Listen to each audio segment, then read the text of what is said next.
صلیبی اپنی نوعیت کی پہلی ہنگامہ خیز کانفرنس میں بیٹھے تھے۔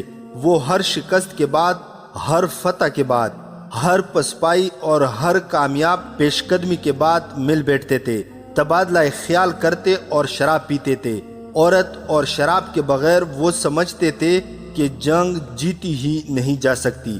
اپنی بیٹیوں کو مسلمانوں کے علاقوں میں جاسوسی، تخریب کاری اور مسلمان حکام کی کردار کشی کے لیے بھیج دیتے تھے، اور خود اپنے قبضے میں لیے ہوئے علاقوں سے مسلمان لڑکیاں اغوا کر کے انہیں تفریح کا ذریعہ بناتے تھے۔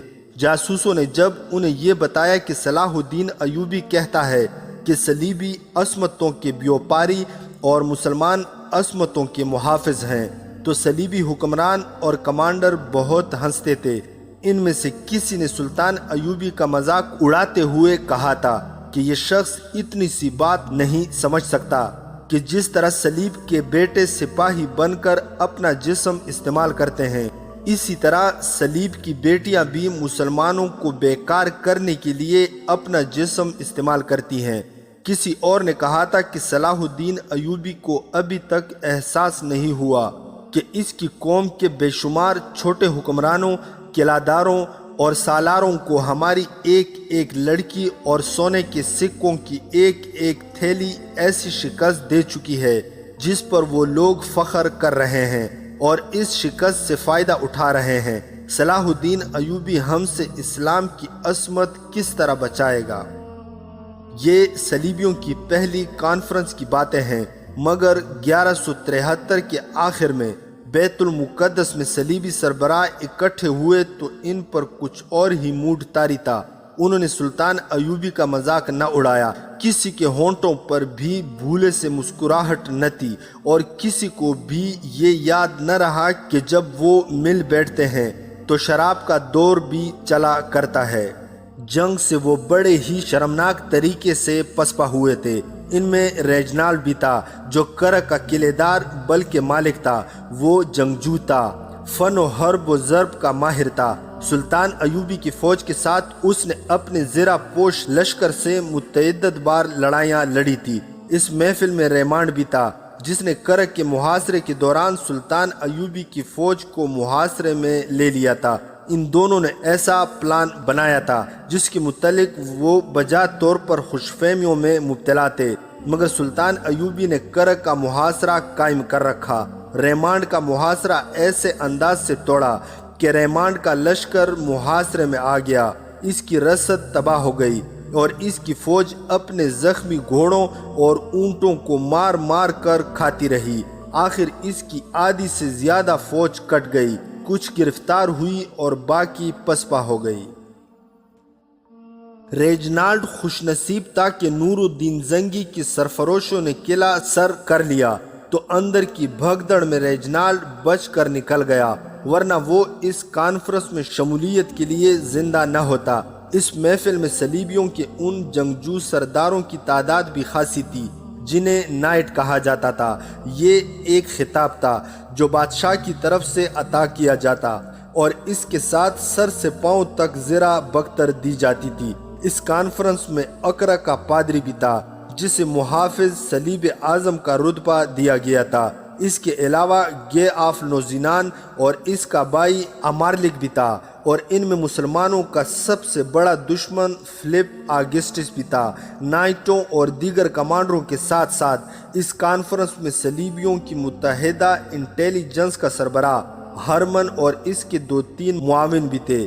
ابتدا میں اس ہجوم پر خاموشی چھائی رہی، جیسے وہ ایک دوسرے کے ساتھ بات کرتے گھبراتے ہوں۔ آخر فلپ آگسٹس نے زبان کھولی، جس سے محفل میں زندگی کے آثار نظر آنے لگے۔ اس نے محافظ صلیب اعظم کو کانفرنس کی صدارت پیش کر کے اس سے درخواست کی کہ وہ خطاب کرے۔ ان لوگوں سے مخاطب ہوتے ہوئے مجھے شرم محسوس ہو رہی ہے جنہوں نے اپنی قسمیں توڑی، عہد توڑے اور بیت المقدس میں زندہ اور تندرست آ بیٹھے۔ اقرا کے پادری نے کہا، میں یسوع مسیح کے آگے شرمسار ہوں، اور میں صلیب کو دیکھتا ہوں تو میری نظریں جھک جاتی ہیں۔ کیا تم سب نے صلیب پر ہاتھ رکھ کر حلفیہ عہد نہیں کیا تھا کہ اس کے دشمنوں کا خاتمہ کرو گے، خواہ اس میں تمہاری جانیں بھی قربان کرنی پڑے۔ کیا تم نے حلف نہیں اٹھایا تھا کہ اسلام کا نام و نشان مٹانے کے لیے جان اور مال کی اور اپنے جسموں کے اعضاء کی قربانی دینے سے گریز نہیں کرو گے؟ تم میں کتنے ہیں جن کے جسموں پر ہلکی سی خراشیں بھی آئی ہوں؟ کوئی ایک بھی نہیں۔ تم شوبک مسلمانوں کو دے کر بھاگے، اب تم کرک دے کر بھاگ آئے ہو۔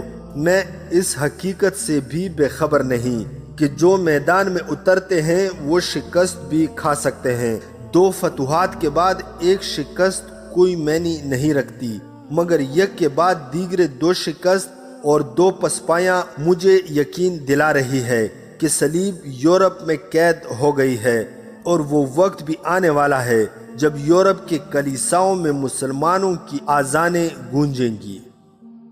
ایسا کبھی نہیں ہوگا، فلپ آگسٹس نے کہا، صلیب اعظم کے محافظ، ایسا کبھی نہیں ہوگا۔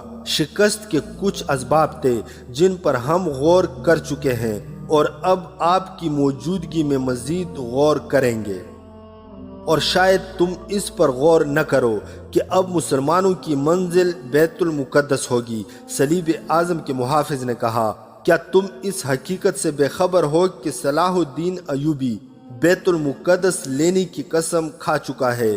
کیا تم نہیں جانتے کہ بیت المقدس مسلمانوں کا قبلہ اول ہے جس کی خاطر وہ اپنے بچوں تک کو ذبح کرا ڈالیں گے؟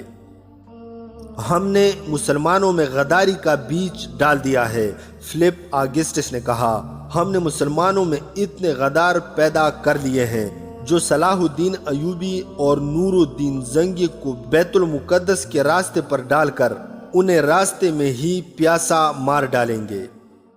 پھر یہ کون سے مسلمان ہیں جنہوں نے تم سے 2 اتنے مضبوط قلعے لے لیے ہیں؟ صلیب اعظم کے محافظ نے کہا، اس حقیقت کو مت بھولو کہ مسلمان انتہا پسند قوم ہے۔ مسلمان غداری پر آتا ہے تو اپنے بھائیوں کی گردن پر چھری چلا دیتا ہے، مگر اس میں جب قومی جذبہ بیدار ہو جاتا ہے تو اپنی گردن کاٹ کر گناہوں کا کفارہ ادا کر دیا کرتا ہے۔ مسلمان اگر غدار ہو بھی جائے تو اس پر اعتماد نہ کرو، دور نہ جاؤ، گزرے ہوئے صرف 10 سالوں کے واقعات پر نظر ڈالو۔ اسلام کے غداروں نے تمہیں کتنے علاقے دلوائے ہیں؟ کیا تم میں ہمت ہے کہ مصر میں قدم رکھو؟ آج مسلمان فلسطین میں بیٹھے ہیں، کل تمہارے سینے پر بیٹھے ہوں گے۔ یاد رکھو میرے دوستو، اگر صلاح الدین ایوبی اور نور الدین زنگی نے تم سے بیت المقدس لے لیا تو وہ تم سے یورپ بھی لے لے گا، لیکن سوال فلسطین اور یورپ کا نہیں، سوال زمین کے ٹکڑوں کا نہیں، اصل مسئلہ صلیب اور اسلام کا ہے۔ یہ 2 مذہبوں اور نظریوں کی جنگ ہے، 2 میں سے ایک کو ختم ہونا ہے۔ کیا تم صلیب کا خاتمہ پسند کرو گے؟ نہیں مقدس باپ، ایسا کبھی نہیں ہوگا۔ محفل میں جوش و خروش پیدا ہو گیا، اتنی زیادہ مایوسی کی کوئی وجہ نہیں۔ پھر تم ان وجوہات پر غور کرو جو تمہاری پسپائی کا باعث بنی ہیں۔ محافظ صلیب اعظم نے کہا، میں تمہیں جنگ کے متعلق کوئی سبق نہیں دے سکتا، میں نظریات کے محاذ کا سپاہی ہوں، میں کلیسا کا محافظ ہوں۔ مجھے کلیسا کی کواریوں کی قسم، 10 کٹر مسلمان میرے سامنے لے آؤ، انہیں صلیب کا پجاری بنا لوں گا۔ ذرا اس پر غور کرو کہ تمہارے اتنے بڑے بڑے لشکر جو زرہ پوش بھی ہیں، مسلمانوں کی مختصر سی فوج کا مقابلہ کیوں نہیں کر سکتے؟ تمہارے 500 سواروں کو 100 پیادہ مسلمان کیوں شکست دے دیتے ہیں؟ صرف اس لیے کہ مسلمان مذہب کے جنون سے لڑتے ہیں۔ وہ تمہارے مقابلے میں آتے ہیں تو قسم کھا لیتے ہیں کہ فتح یا موت۔ میں نے سنا ہے کہ ان کے چھاپا مار تمہارے عقب میں چلے جاتے ہیں اور تمہاری کمر توڑ کر تمہارے تیروں سے چھلنی ہو جاتے ہیں یا نکل جاتے ہیں۔ ذرا سوچو کہ 10-12 آدمی تمہارے ہزاروں کے لشکر میں کس طرح گھس آتے ہیں۔ یہ محض مذہبی جنون ہے۔ وہ سمجھتے ہیں کہ خدا بھی ان کے ساتھ ہے اور خدا کا رسول بھی ان کے ساتھ ہے۔ ایسی دلیرانہ کارروائیوں میں وہ اپنے کمانڈروں سے نہیں قرآن سے حکم لیتے ہیں۔ میں نے قرآن کا مطالعہ بہت غور سے کیا ہے۔ ہمارے خلاف جنگ کو قرآن جہاد کہتا ہے اور ہر مسلمان پر جہاد فرض کر دیا گیا ہے، حتیٰ کہ جہاد کو نماز یعنی عبادت پر فوقیت حاصل ہے۔ تم بھی جب تک اپنے آپ میں یہی جنون پیدا نہیں کرو گے، اسلام کا تم کچھ نہیں بگاڑ سکتے۔ کچھ ایسے ہی جذباتی اور حقیقی الفاظ تھے جن سے اقرا کے پادری نے اپنے شکست خوردہ حکمرانوں اور کمانڈروں کو بھڑکانے اور ان میں نئی روح پھونکنے کی کوشش کی، اور وہ یہ کہہ کر چلا گیا کہ اب آپس میں بحث و مباحثہ کرو کہ تمہاری شکست کے اسباب کیا تھے اور اس کی ذمہ داری کس کس پر عائد ہوتی ہے، اور اس شکست کو فتح میں کس طرح بدلنا ہے۔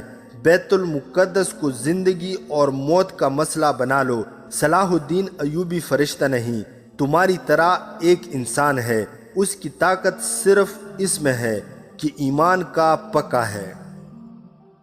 پادری کے جانے کے بعد کانفرنس میں جو گرما گرمی پیدا ہوئی وہ اس لحاظ سے تاریخی نوعیت کی تھی کہ اس میں کچھ فیصلے کیے گئے۔ ان میں ایک فیصلہ یہ تھا کہ جوابی حملہ نہ کیا جائے، بلکہ ایوبی اور زنگی کے لیے انگیخت پیدا کی جائے کہ وہ پیش قدمی کریں اور حملے جاری رکھیں، انہیں مستقر سے دور لایا جائے اور بکھیر کر لڑایا جائے۔ اس طرح ان کی رسد کے راستے لمبے اور غیر محفوظ ہو جائیں گے۔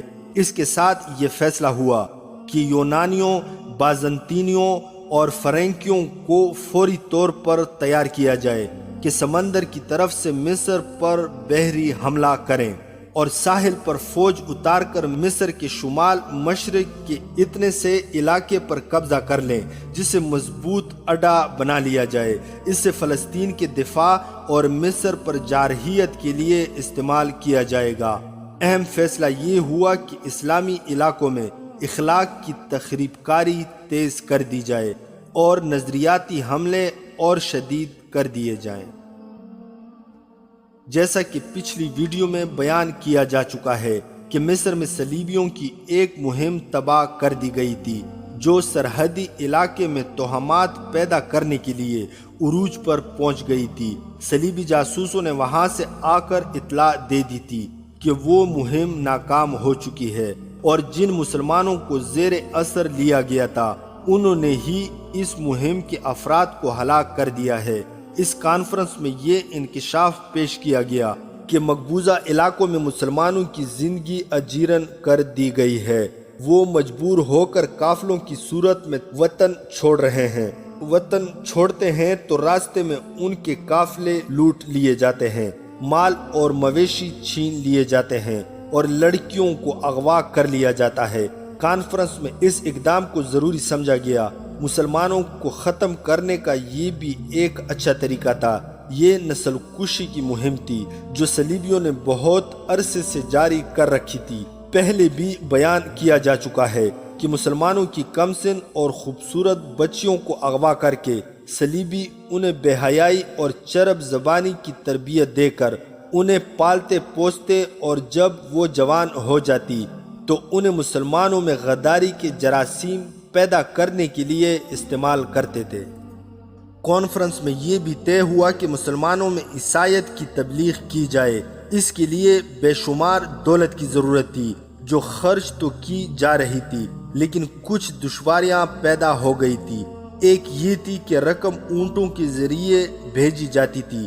کئی بار ایسا ہوا کہ مصر کے کسی سرحدی دستے نے پکڑ لیا یا اونٹ لوٹ لیے گئے۔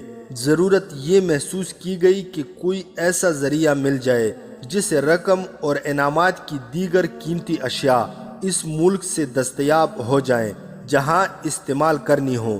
خاصے عرصے سے اس مسئلے پر سوچ و بچار ہو رہا تھا۔ صلیبیوں کی انٹیلیجنس کا کمانڈر ہرمن علی بن سفیان کی طرح غیر معمولی ذہانت کا مالک تھا۔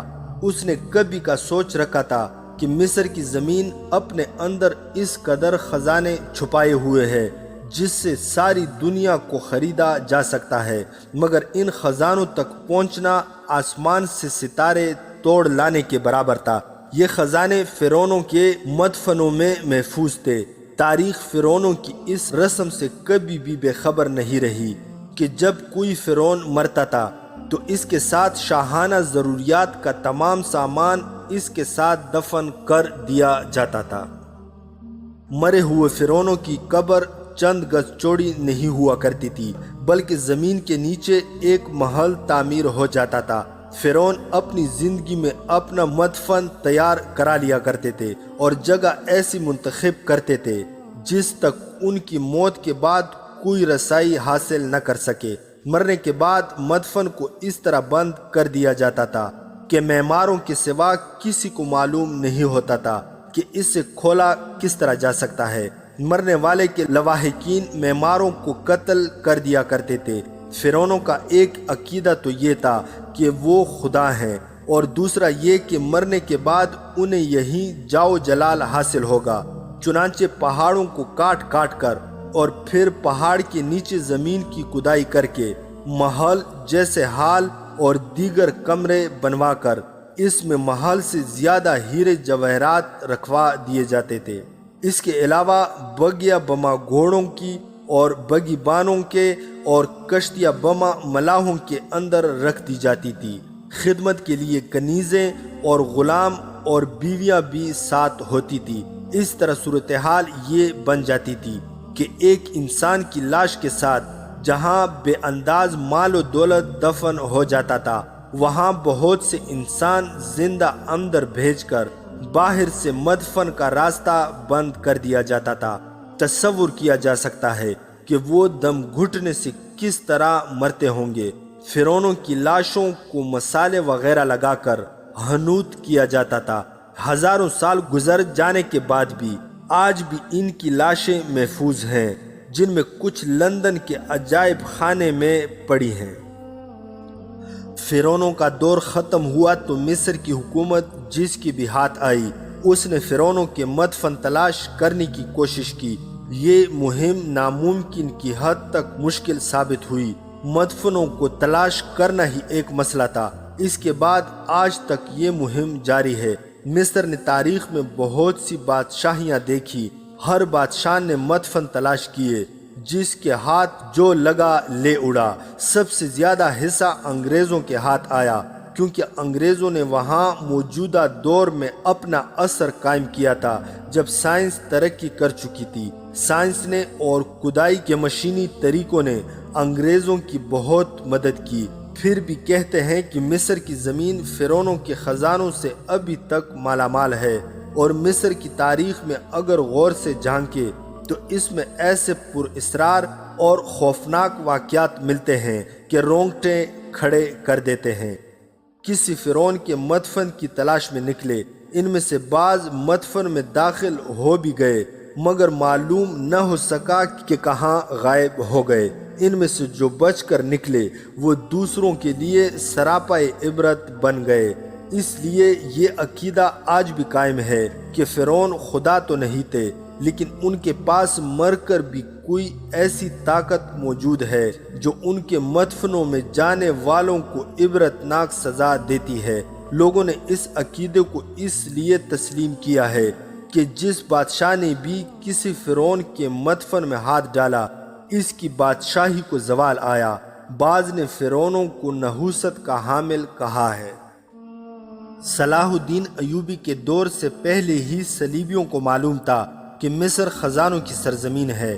یہ وجہ بھی تھی کہ وہ مصر پر قابض ہونا چاہتے تھے۔ سلطان ایوبی کو شکست دینا آسان نظر نہ آیا تو انہوں نے یہ سوچنا شروع کر دیا کہ ان مدفنوں کی تلاش مصریوں سے کرائی جائے اور خزانے نکلوا کر استعمال کیے جائیں۔ انہیں کسی طرح یہ پتہ چل گیا تھا کہ مصری حکومت کے پرانے کاغذات میں ایسی تحریریں اور نقشے موجود ہیں جن میں بعض مدفنوں کے متعلق معلومات درج ہیں۔ ان کاغذات تک پہنچنا آسان نہیں تھا۔ صلیبیوں نے مصر میں بڑے ذہین جاسوس بھیجے تھے جو صرف یہ معلوم کر سکے تھے کہ یہ کاغذات کہاں ہیں اور کس طرح اڑائے جا سکتے ہیں، مگر اس شعبے کے سربراہ کو اپنی گرفت میں لینا ممکن نہ تھا۔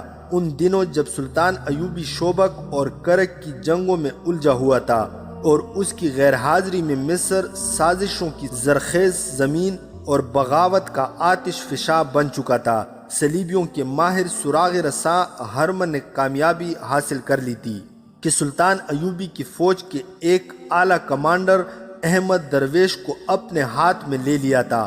احمد سوڈانی تھا، اس کے خلاف کوئی ایسی شکایت نہیں تھی کہ وہ غدار ہے۔ سلطان ایوبی کو اس پر اعتماد تھا۔ اس نے سلطان ایوبی کی زیر کمان لڑائیاں لڑی تھی اور کمانڈروں کی صف میں نام پیدا کیا تھا۔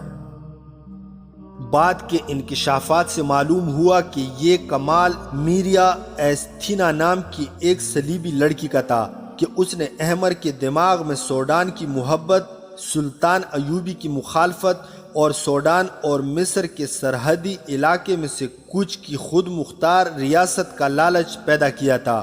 وہ تھا تو مسلمان، لیکن صلیبیوں نے اس کے دماغ میں ڈال دیا تھا کہ وہ پہلے سوڈانی اور بعد میں مسلمان ہے۔ اب جبکہ نور الدین زنگی نے کرک کا قلعہ توڑ لیا تھا اور سلطان ایوبی مصر میں غداروں کا کلا کما کر رہا تھا، احمد درویش نے صلیبی جاسوسوں کے ساتھ کئی ایک ملاقاتیں کر لی تھی۔ اس نے کسی کو شک تک نہ ہونے دیا تھا کہ وہ دشمن کے ساتھ ساز باز کر رہا ہے۔ اس نے مرکزی دفاتر میں اتنا اثر و رسوخ پیدا کر رکھا تھا کہ وہ پرانی دستاویزات تک پہنچ گیا۔ وہاں سے اس نے جو کاغذات چوری کرائے ان میں بظاہر اوٹ پٹانگ سی لکیروں کا ایک نقشہ تھا۔ دراصل یہ کاغذات نہیں، کپڑے اور کاغذ کے درمیان کی کوئی چیز تھی۔ ایسے ہی چند ایک اور کپڑے یا کاغذ تھے جن پر فرعونوں کے وقتوں کی عجیب و غریب تحریریں تھیں جنہیں پڑھنا اور سمجھنا ممکن نظر نہیں آتا تھا۔ یہ کسی کو دکھائی بھی نہیں جا سکتی تھی۔ بہرحال کسی طرح ان تحریروں کے معنی واضح کر لیے گئے۔ انکشاف یہ ہوا کہ قاہرہ سے تقریباً 18 کوس دور ایک پہاڑی علاقہ ہے جو خوفناک ہے، بیکار ہے اور جس کے اندر شاید درندے بھی نہیں جاتے ہوں گے۔ اس کے اندر کہیں ایک فرعون کا مدفن ہے۔ یہ نہیں کہا جا سکتا تھا کہ یہ تحریر کہاں تک صحیح اور بامعنی ہے۔ اس میں لکیروں میں ہاتھ سے بنی ہوئی چند ایک تصویریں بھی تھی۔ کہانی کا کچھ حصہ ان تصویروں میں چھپا ہوا تھا۔ احمر نے قسمت آزمائی کا فیصلہ کر لیا تھا۔ اس فرعون کا نام ریمنیس دوم تھا۔ اس کے مدفن کی تلاش اور کھدائی کے لیے صلیبیوں نے قاہرہ میں چند ایک ہوشیار، دانشمند اور جفاکش جاسوس بھیج دیے تھے۔ ان کا سربراہ مارکونی اطالوی تھا جس سے سیاحت اور کوپیمائی کا تجربہ تھا۔ احمر نے ان آدمیوں کو کامیابی سے بہروپ چڑھا دیے تھے کہ قاہرہ میں انہیں کوئی پہچان نہیں سکتا تھا۔ دو کو تو اس نے اپنے گھر میں ملازم رکھ لیا تھا۔ اس کے عوض احمد درویش سے یہ سودا ہوا تھا کہ وہ مدفن سے زر و جواہرات نکالے، انہیں اپنے پاس رکھے، سلطان ایوبی کے خلاف تخریب کاری میں استعمال کرے، فدائیوں کو منہ مانگی اجرت دے، سلطان ایوبی کو قتل کرائے، اور جب مصر صلیبیوں یا سوڈانیوں کے قبضے میں آ جائے گا تو اسے ایک خود مختار ریاست بنا دی جائے گی جس میں کچھ حصہ سوڈان کا اور کچھ مصر کا شامل ہوگا۔ اس سے یہ بھی کہا گیا تھا کہ اس تلاش کے دوران اگر سلطان ایوبی صلیبیوں پر یا سوڈانیوں پر حملہ کرے تو احمر اپنے زیر کمان دستوں کو سلطان ایوبی کی جنگی چالوں کے الٹ استعمال کرے۔ احمر درویش کا دماغ اتنے بڑے لالچ کے جادو کی گرفت میں آ چکا تھا اور اس نے مارکونی کو ان دو صلیبیوں کے ساتھ جو اس کے نوکروں کے بہروپ میں اس کے گھر میں تھے نقشہ دے کر مدفن کی تلاش کی مہم پر روانہ کر دیا تھا۔ ایک جاسوس کی وساطت سے اس نے ہرمن کو اطلاع بھیج دی تھی کہ تلاش شروع ہو چکی ہے۔ ہرمن نے اس کانفرنس میں صلیبی حکمرانوں وغیرہ کو بتا دیا کہ اگر یہ مدفن بے نقاب ہو گیا تو اس سے برآمد ہونے والی دولت سے مصر کی جڑیں مصریوں کے ہی ہاتھوں کھوکھلی کی جا سکیں گی۔ 1174 کی پہلی سہمائی کے آخری دن تھے۔ قاہرہ سے 18 کوس دور ایک جگہ 3 اونٹ کھڑے تھے۔ ہر اونٹ پر ایک آدمی سوار تھا، ان کے چہرے ڈھکے ہوئے تھے۔ ایک سوار نے چوغے کے اندر سے ایک گول کیا ہوا چوڑا کاغذ نکالا، اسے کھول کر غور سے دیکھا اور اپنے ساتھیوں سے کہا، جگہ یہی ہے۔ اس کے اشارے پر تینوں اونٹ آگے چل پڑے۔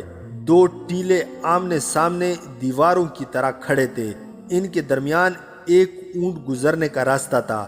تینوں ایک قطار میں اندر چلے گئے۔ اندر کی پہاڑیوں کی شکل و صورت ایسی تھی جیسے کوئی بہت ہی وسیع عمارت ہو جس کی چھتیں غائب ہوں۔ ریت کے لامحدود سمندر میں یہ پہاڑی علاقہ 3-4 میلوں میں پھیلا ہوا تھا۔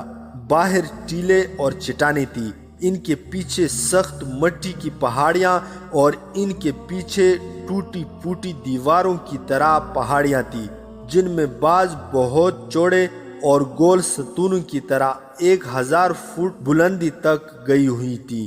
سورج غروب ہونے کے بعد، جب شام ابھی گہری نہیں ہوتی تھی، یہ علاقہ بہت سے بھوتوں کی طرح نظر آیا کرتا تھا۔ اس کے اندر جانے کی کسی نے کبھی جرت نہیں کی تھی، کوئی جرت کرتا بھی تو کیوں کرتا، اندر جانے کی کسی کو کبھی ضرورت ہی نہیں پڑی تھی۔ صحرا کے مسافروں کی ضرورت صرف پانی ہوا کرتی تھی۔ ایسے خشک پہاڑوں اور چٹانوں کے اندر جو دن کے وقت دور سے شعلوں کی طرح نظر آتے تھے، پانی کا ذرا دھوکہ بھی نہیں ہو سکتا تھا۔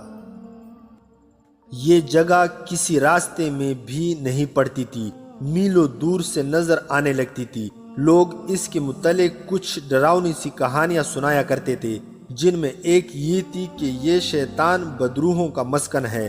خدا نے جب آسمان سے شیطان کو دھتکارا تھا تو شیطان یہیں اترا تھا۔ اس علاقے کی چونکہ فوجی اہمیت بھی نہیں تھی، اس لیے فوجوں نے بھی کبھی اس کے اندر جانے کی ضرورت محسوس نہیں کی تھی۔ ایسے علاقے کے اندر ریت، موت اور صحرائی درندوں کے سوا اور ہو ہی کیا سکتا تھا۔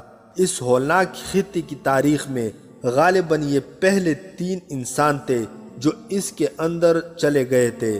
انہیں وہی جانا تھا، کیونکہ ہزاروں سال پرانا نقشہ اس جگہ کی نشاندہی کر رہا تھا۔ صرف ایک لکیر شک پیدا کرتی تھی، یہ ایک ندی کی لکیر تھی، مگر وہاں کوئی ندی نہیں تھی۔ اس کی جگہ اب ایک بڑا ہی لمبا نشیب نظر آتا تھا جس کی چوڑائی 12-14 گز تھی۔ اس کے اندر کی ریت کی شکل و صورت بتاتی تھی کہ صدیوں پہلے یہاں سے پانی گزرتا رہا ہے۔ اسی نشیب نے جو قریب ہی کہیں ختم ہونے کے بجائے دریائے نیل کی طرف چلا گیا تھا، شتر سواروں کو یقین دلایا تھا کہ وہ جس جگہ کی تلاش میں ہیں وہ یہی ہے۔ ان سواروں میں ایک مارکونی اطالوی تھا اور 2 اس کے ساتھی، تینوں صلیبی تھے۔ انہیں سلطان ایوبی کے ایک کمانڈر احمد درویش نے فرعون ریمز دوم کے مدفن کی تلاش کے لیے بھیجا تھا۔ نقشے کے مطابق وہ صحیح جگہ پر آ گئے تھے۔ اب اندر جا کر یہ دیکھنا تھا کہ یہ جگہ کس حد تک صحیح ہے۔ مارکونی نے اپنے ساتھیوں سے کہا کہ اپنے آپ کو خدا سمجھنے والے فرعون اپنی آخری آرامگاہ ایسے جہنم میں بنانے کی سوچ بھی نہیں سکتے تھے۔ احمر اور ہرمن نے ہمیں ایک بیکار آزمائش میں ڈال دیا ہے۔ اس کے ساتھیوں نے اسے اپنا کمانڈر سمجھتے ہوئے کوئی مشورہ نہ دیا۔ وہ حکم کے پابند تھے۔ مارکونی سخت جان صلیبی تھا، ہمت ہارنے کا قائل نہ تھا۔ وہ آگے آگے چلتا رہا۔ وہ جوں جوں اندر جا رہے تھے چٹانوں کی شکلیں بدلتی جا رہی تھی۔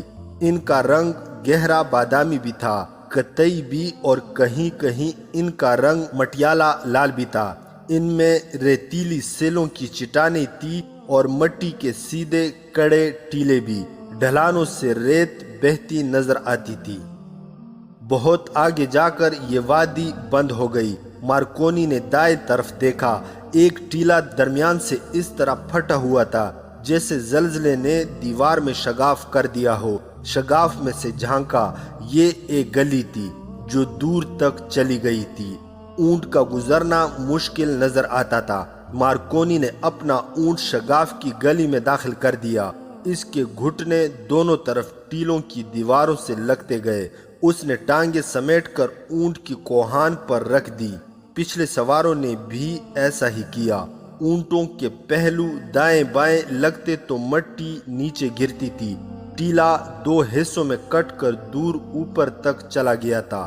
اونٹوں کے ہچکولوں سے یوں لگتا تھا جیسے ٹیلے کے دونوں حصے ہل رہے ہوں اور دونوں مل کر اونٹوں کو سواروں سمیت پیس ڈالیں گے۔ آگے جا کر اوپر دیکھا تو دور اوپر ٹیلے کے دونوں حصوں کی چوٹیاں آپس میں مل گئی تھی۔ آگے اندھیرا سا تھا، لیکن دور آگے روشنی سی نظر آتی تھی، جس سے امید بن گئی کہ گلی وہاں ختم ہو جائے گی اور آگے جگہ فراخ ہے۔ گلی نے اب سرنگ کی صورت اختیار کر لی تھی، جس میں اونٹوں کے پاؤں کی آوازیں ڈراؤنی سی گونج پیدا کرتی تھی۔ مارکونی بڑھتا گیا۔ وہاں یہی ایک راستہ تھا، اس لیے غلطی کا امکان کم تھا۔ سامنے روشنی کا جو دھبا تھا وہ پھیل رہا تھا۔ سرنگ ختم ہو رہی تھی، اور جب وہ سرنگ کے دہانے پر پہنچے تو معلوم ہوا کہ اونٹ سواروں سمیت نہیں گزر سکیں گے۔ سوار اونٹوں کی گردنوں پر آ کر نیچے اترے، کیونکہ پہلوؤں سے نہیں اترا جا سکتا تھا۔ اونٹوں کو بڑی مشکل سے باہر نکالا گیا۔ آگے دیکھا تو چاروں طرف کسی پرانے قلعے کی بڑی ہی بلند دیواریں نظر آئیں، مگر یہ قلعہ قدرتی تھا۔ پہاڑیوں کی شکل ایسی تھی کہ 300-400 گز تک ڈھلان تھی، اور وہاں سے پہاڑیاں سیدھی اوپر کو اٹھ گئی تھی۔ بعض اونچی تھی، بعض کم بلند۔ معلوم ہوتا تھا جیسے یہ جگہ ہر طرف سے بند ہو۔ گھوم پھر کر دیکھا تو ایک پہاڑی کے ساتھ اتنی جگہ تھی جس پر پیدل چلا جا سکتا تھا۔ مارکونی نے اونٹوں کو وہیں بٹھا دیا اور پیدل چل پڑے۔ پہاڑی گولائی میں ہو گئی تھی، پاؤں جما کر رکھنا پڑتا تھا، کیونکہ ریت اور مٹی تھی جس سے پاؤں ڈھلان کی طرف ہو کر گرا سکتا تھا۔ یہ دراصل کوئی باقاعدہ راستہ نہیں تھا، چلنے کی صرف جگہ تھی۔ زمین اور ٹیلے بتا رہے تھے کہ صدیوں سے یہاں کسی انسان نے قدم نہیں رکھا۔ یہ چلنے کی جگہ یا راہ آگے گئی تو مارکونی اور اس کے ساتھیوں کے دل اچھل کر حلق تک آ گئے۔ ڈھلان سخت ہو گئی تھی اور نیچے جا کر کسی بڑی ہی اونچی دیوار کی منڈیر بن گئی تھی۔ دائیں طرف پہاڑی تھی جس کے پہلو میں وہ قدم جما جما کر چل رہے تھے، مگر بائیں طرف زمین دور نیچے چلی گئی تھی۔ یہ ایک بڑی وسیع اور بہت ہی گہری کھائی تھی۔ وہاں سے گرنے کا نتیجہ صرف موت تھا۔ کھائی کے دوسرے کناروں پر اس طرح کے پہاڑ تھے جس کے ساتھ ساتھ وہ چل رہے تھے۔ ایسے خطرناک مقام پر آ کر مارکونی کے ایک ساتھی نے اسے پوچھا، کیا تمہیں یقین ہے کہ ریمنس فرعون کا جنازہ اس جگہ سے گزارا گیا ہوگا؟ احمر درویش نے یہی راستہ بتایا ہے، مارکونی نے کہا۔ جہاں تک میں نقشے کو سمجھ سکا ہوں، ہمارے گزرنے کا راستہ یہی ہے۔ ریمنس کا تابوت کسی اور طرف سے گزارا گیا ہوگا۔ ہمیں وہ راستہ معلوم کرنا ہے۔ وہ کوئی خفیہ راستہ تھا جو صدیوں کی آندھیوں اور زمین کی تبدیلیوں نے بند کر دیا ہوگا۔ اگر وہ راستہ مل گیا تو ہم مدفن تک پہنچ جائیں گے، اگر زندہ رہے تو۔ میں اس کے متعلق یقین تو نہیں دلا سکتا، مارکونی نے کہا۔ یہ یقین دلا سکتا ہوں کہ مدفن مل گیا تو تم دونوں کو مالا مال کر دوں گا۔ راستہ چوڑا ہو گیا اور کھائی ختم ہو گئی۔ اب وہ دو ایسی پہاڑیوں کے درمیان جا رہے تھے جن کے دامن ملے ہوئے تھے، مگر کچھ ہی دور آگے پہاڑیاں مل گئی تھی۔ وہ وہاں تک پہنچے تو انہیں بائیں طرف اوپر چڑھنا پڑا۔ کوئی 100 گز اور اوپر جا کر انہیں ایک گلی سی نظر آئی جو نیچے کو جا رہی تھی۔ وہاں سے ارد گرد دیکھا تو دور دور تک پہاڑیوں کے ستون اوپر کو گئے ہوئے تھے۔ منظر ہیبت ناک تھا۔ وہ نیچے اترتے گئے۔ یہ گلی کئی ایک موڑ مڑ کر انہیں ایک فراخ جگہ لے گئی جو گولائی میں تھی۔ یہاں کی گرمی ناقابل برداشت تھی۔ چوٹیوں کے قریب پہاڑیوں میں چمک سی تھی۔ وہاں کی مٹی میں کسی دھات کی آمیزش تھی۔ اس کی تپش سے گرمی زیادہ تھی۔ ہر طرف پہاڑیاں تھی۔ سوائے چند گز جگہ کے وہاں گئے تو خوف سے تینوں پیچھے ہٹ آئے۔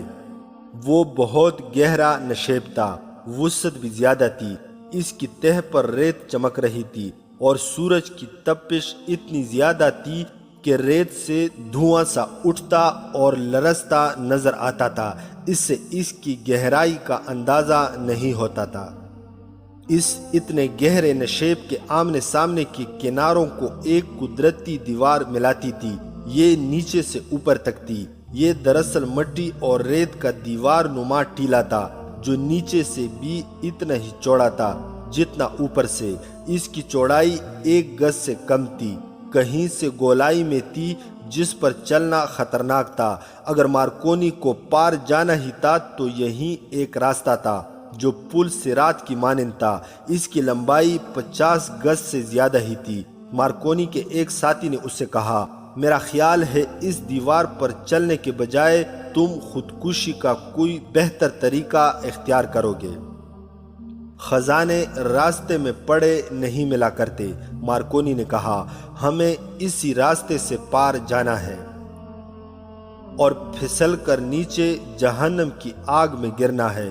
دوسرے ساتھی نے کہا، کیا ہم نے صلیب پر ہاتھ رکھ کر حلف نہیں اٹھایا کہ صلیب کی عظمت اور اسلام کی بیخکنی کے لیے جانیں قربان کر دیں گے؟ مارکونی نے کہا، کیا میدان جنگ میں ہمارے ساتھی صلیب پر جانیں قربان نہیں کر رہے؟ میں بزدلوں کی طرح یہیں سے واپس ہو کر احمد درویش کو یقین دلا سکتا ہوں کہ اتنی صدیاں گزر جانے کے بعد اب تمام راستے بند ہو چکے ہیں۔ جہاں ندی تھی وہاں چٹانیں ہیں اور جہاں نقشہ چٹانیں دکھاتا تھا وہاں کچھ بھی نہیں ہے، مگر میں بزدل نہیں بنوں گا، جھوٹ نہیں بولوں گا۔ میرے دل پر خوف طاری ہو چکا ہے، میں اس کے خلاف لڑ رہا ہوں۔ میرے خوف میں اضافہ نہ کرو دوستو، اگر تم میرا ساتھ نہیں دو گے تو صلیب سے دھوکہ کرو گے اور اس کی سزا بڑی اذیت ناک ہوگی۔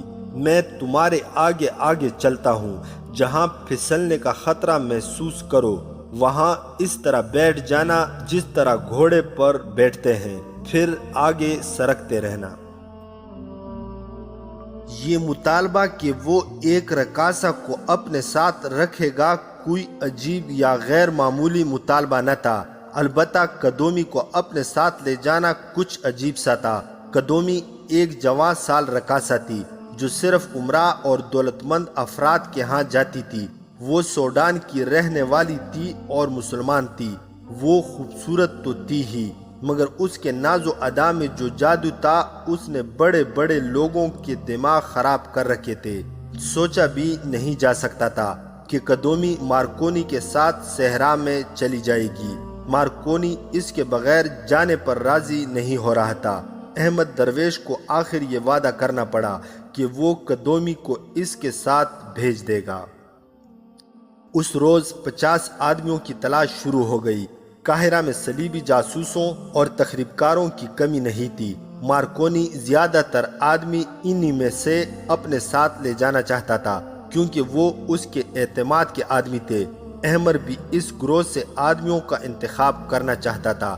سلطان ایوبی کے اس جرنیل نے اپنا ایک تخریب کار گروہ تیار کر رکھا تھا۔ یہ سب مسلمان تھے، ان کے اغراض و مقاصد صلیبیوں والے تھے۔ احمر درویش نے اپنا ایمان نیلام کر کے ان چند ایک مسلمانوں کو بھی ایمان فروش بنا دیا تھا۔ یہ سب صلاح الدین ایوبی کے دشمن بن گئے تھے اور ان کا اٹھنا بیٹھنا حسن بن صبا کے فدائیوں کے ساتھ شروع ہو گیا تھا۔ قدومی کے پاس مارکونی خود احمد درویش کا پیغام لے کر گیا۔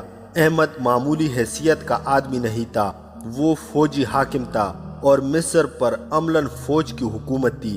ویسے بھی قدومی احمر کے زیر اثر تھی۔ اس نے بادل نخواستہ ہاں کر دی، لیکن مارکونی نے اسے یہ بتا کر کہ وہ فرعون کے مدفن میں سے ہیرے جواہرات نکالنے جا رہا ہے، قدومی پر ایسا نشہ طاری کر دیا کہ وہ فوراً روانہ ہونے کو تیار ہو گئی۔ مارکونی منجا ہوا چالاک اور ہوشیار آدمی تھا۔ اس نے قدومی کو ملکہ کلوپترا بنا دیا۔ قدومی ایک رقاصہ تھی جس کے کوئی جذبات نہیں تھے، اسے اپنے جسم، اپنے حسن، اپنے فن اور زر و جواہرات سے پیار تھا۔ وہ ان عورتوں میں سے تھی جو اس خوش فہمی میں مبتلا ہوتی ہیں کہ ان کے حسن و جوانی کو کبھی زوال نہیں آئے گا۔ مارکونی نے اسے یہ نہیں بتایا تھا کہ فرعون کے مدفن سے برآمد ہونے والا خزانہ کہاں اور کیوں صرف کیا جائے گا۔ 50 آدمیوں کی تلاش میں 15-20 دن لگ گئے۔ ان میں زیادہ تعداد صلیبی تخریب کاروں کی تھی، باقی مسلمان تھے، وہ بھی صلیبیوں کے ہی تخریب کار تھے۔ سب اونٹوں پر سوار ہو کر قاہرہ سے نکل گئے تھے، لیکن وہ اکٹھے روانہ نہ ہوئے۔ 3-4 کی ٹولیوں میں مسافروں اور تاجروں کے روپ میں نکلے۔ مارکونی اور اس کے 2 ساتھی آگے آگے چل رہے تھے۔ آگے ایک راستہ تھا، وہاں چوڑائی اتنی کم تھی کہ کھڑے ہو کر چلا نہیں جا سکتا تھا۔ مارکونی بیٹھ گیا اور گھوڑی کی سواری کی پوزیشن میں ٹانگیں ادھر ادھر کر کے آگے کو سرکنے لگا۔ دیوار کی چوڑائی کم اور گول ہوتی جا رہی تھی۔ مارکونی نیچے کو سرک گیا، اس کے پیچھے اس کا ایک ساتھی بھی آگے چلا گیا۔ اچانک تیسرے ساتھی کی بے حد گھبرائی ہوئی آواز سنائی دی، مارکونی مجھے پکڑنا، مگر اس تک کوئی پہنچ نہ سکا۔ وہ ایک طرف لڑک گیا تھا، کوئی سہارا نہ ہونے کی وجہ سے وہ گر پڑا۔ اس کی چیخیں سنائی دیتی رہی جو دور ہی دور ہوتی گئیں، پھر دمک کی آواز آئی، چیخیں بند ہو گئیں۔ انجام ظاہر تھا۔ مارکونی نے نیچے دیکھا، کچھ بھی نظر نہیں آتا تھا۔ گر کر مرنے والی کی چیخوں کی گونج ابھی تک اس دہشتناک ویرانے میں بھٹک رہی تھی۔ مجھے اپنے ساتھ رکھو مارکونی، دوسرے ساتھی نے کہا۔ اس کی آواز کانپ رہی تھی، میں ایسی موت نہیں مرنا چاہتا۔ مارکونی نے اس کا حوصلہ بڑھایا اور آگے بڑھنے لگا۔ دیوار اوپر اٹھ رہی تھی۔ مارکونی بیٹھے بیٹھے آگے سرکتا گیا۔ رونے کی آوازیں بدستور آ رہی تھی اور ان کے تیسرے ساتھی کی چیخوں کی گونج اس طرح بھٹک رہی تھی جیسے اوپر جا کر ان کے اوپر منڈلا رہی ہو۔ دیوار کچھ چوڑی ہو گئی۔ مارکونی نے گھوم کر اپنے ساتھی کا ہاتھ پکڑا اور اسے اوپر کر لیا۔ آگے وہ ذرا اطمینان سے چل سکتے تھے، لیکن ہوا کے جھونکے اتنے تیز تھے کہ ان کے لیے توازن قائم رکھنا ذرا مشکل تھا۔ وہ آہستہ آہستہ بڑھتے گئے اور دیوار ختم ہو گئی۔ آگے زمین اور پہاڑیاں کچھ سخت تھیں۔ 2 چٹانوں کے درمیان تنگ سا راستہ تھا، وہ اس میں داخل ہو گئے۔ مارکونی کے ساتھی نے اس سے پوچھا، جیفرے مر چکا ہوگا، اسے بچایا یا دیکھا نہیں جا سکتا؟ مارکونی نے اس کی طرف دیکھا، آہ بری اور نفی میں سر ہلایا۔ اس کی آنکھوں میں آنسو آ گئے۔ اس نے کچھ کہے بغیر اپنے ساتھی کے کندھے پر تپکی دی اور آگے چل پڑا۔ یہ بھی ایک گلی سی تھی جو فراخ ہوتی جا رہی تھی۔ مارکونی نے اپنے ساتھی سے کہا، ہم خوش قسمت ہیں کہ ہم جہاں جاتے ہیں وہاں ایک ہی راستہ ملتا ہے، ایک سے زیادہ راستے ہوں تو بھٹک جانے کا خطرہ ہوتا ہے۔ یہ گلی ختم ہو گئی۔ آگے جگہ کشادہ ہوتے ہوتے بہت ہی کھل گئی اور زمین اوپر کو اٹھتی گئی۔ ہوا ابھی تک تیز تھی۔ مارکونی کو بالکل اندازہ نہیں تھا کہ وہ اس ہیبتناک علاقے میں کتنی دور اندر پہنچ گیا ہے۔ اسے صرف یہ احساس رہ گیا تھا کہ دنیا سے اس کا رشتہ ٹوٹ چکا ہے۔ وہ صلیب کے نام پر دیوانہ ہوا جا رہا تھا۔ فرعون کا مدفن تلاش کرنے کا مقصد اس کے سامنے یہی تھا کہ اس سے نکلے ہوئے خزانے سے مسلمانوں کو خرید کر انہیں سلطنت اسلامیہ کے ہی خلاف استعمال کیا جائے گا اور دنیا میں صلیب کی حکمرانی ہوگی۔ وہ اپنے ڈرے ہوئے ساتھی کے ساتھ آگے بڑھتا گیا۔ ہوا اسی طرف سے آ رہی تھی۔ پہاڑوں کی چوٹیاں دائیں اور بائیں کو ہٹ گئی تھی اور سامنے آسمان نظر آ رہا تھا۔ مارکونی چڑھائی چڑھ رہا تھا۔ وہ رک گیا اور ہوا کو سونگھ کر بولا، تم بھی سونگو، ہوا میں جو بو ہے وہ صحرا کی نہیں۔ تمہارا دماغ جواب دے رہا ہے، اس کے ساتھی نے کہا، صحرا میں صحرا کی بو نہیں تو اور کس کی ہے؟ تم اطالوی ہو، شاید تمہیں اپنے گھر کی بو آ رہی ہے۔ مارکونی کے چہرے پر کچھ اور تاثر تھا، وہ ہوا کو سونگھ رہا تھا۔ اس نے اپنے ساتھی سے کہا، تم شاید ٹھیک کہتے ہو، میرے دماغ پر صحرا کی صعوبت کا اثر ہو گیا ہے، یہاں پانی نہیں ہو سکتا۔ میں شاید خیالوں میں کھجوروں، سبزے اور پانی کی بو سونگھ رہا ہوں۔ میں اس بو سے اچھی طرح واقف ہوں، یہ میرا تجربہ ہے، مگر میرے سونگھنے کی حس مجھے دھوکہ دے رہی ہے۔ اس جہنم میں پانی کی بوند بھی نہیں ہو سکتی۔ مارکونی، اس کے ساتھی نے اس کا بازو پکڑ کر اس سے روک لیا اور کہا، میں بھی ایک بو سونگھ رہا ہوں، موت کی بو۔ مجھے موت اپنی طرف بڑھتی ہوئی محسوس ہو رہی ہے۔ آؤ دوست، جدھر سے آئے ہیں ادھر ہی لوٹ چلیں۔ اگر تم سمجھتے ہو کہ میں بزدل ہوں تو مجھے میدان جنگ میں بھیج دو، 100 مسلمانوں کو کاٹنے سے پہلے نہیں مروں گا۔ مارکونی زیادہ باتیں کرنے والا آدمی نہیں تھا۔ اس نے اپنے ساتھی کے کندھے پر ہاتھ رکھا اور مسکرا کر کہا، ہم 100 نہیں 1000 مسلمانوں کو کاٹیں گے اور مریں گے نہیں، میرے ساتھ آؤ۔ وہ ساتھی کو لے کر چڑھائی چڑھنے لگا۔ چڑھائی زیادہ اونچی نہیں تھی، زمین آہستہ آہستہ اوپر اٹھ رہی تھی، سورج آگے نکل گیا تھا، سائے لمبے ہوتے جا رہے تھے۔ ان دونوں کو تھکن نے چور کر دیا تھا۔ وہ آگے کو جھکے ہوئے بڑھتے گئے اور اوپر اٹھتی ہوئی انتہائی بلندی تک پہنچ گئے۔ ریت نے ان کی آنکھیں بھر دی تھی۔ مارکونی نے آنکھیں مل کر دیکھا، آگے ڈھلان تھی اور چھوٹی چھوٹی ٹیکریاں۔ وہ ایک ٹیکری پر چڑھ گیا، اس نے اپنے ساتھی کو آواز دی اور بیٹھ گیا۔ اس نے کہا، تم اگر ریگستان سے اچھی طرح واقف ہو تو تمہیں معلوم ہوگا کہ سراب نظر آیا کرتے ہیں، سامنے دیکھو اور بتاؤ کہ یہ سراب تو نہیں۔ اس کے ساتھی نے دیکھا، آنکھیں بند کی، کھولی اور غور سے دیکھا۔ اس نے کہا، یہ سراب نہیں ہو سکتا۔ وہ واقعی سراب نہیں تھا۔ انہیں کھجوروں کے کئی ایک درختوں کی چوٹیاں نظر آ رہی تھی، پتے ہرے تھے، درخت نشیبی جگہ میں معلوم ہوتے تھے اور کچھ دور بھی تھے۔ مارکونی ٹیکری سے آگے چلا گیا، وہ اب دوڑ رہا تھا، اس کا ساتھی اس کے پیچھے پیچھے جا رہا تھا۔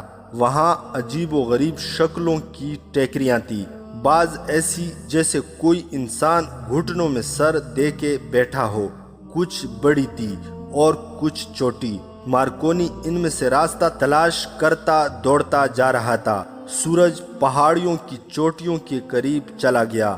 مارکونی کا سانس پھولنے لگا، اس کا ساتھی قدم گھسیٹتا جا رہا تھا۔ مارکونی اچانک رک گیا، وہ آہستہ آہستہ پیچھے ہٹنے لگا، جیسے اس نے کوئی ڈراؤنی چیز دیکھ لی ہو۔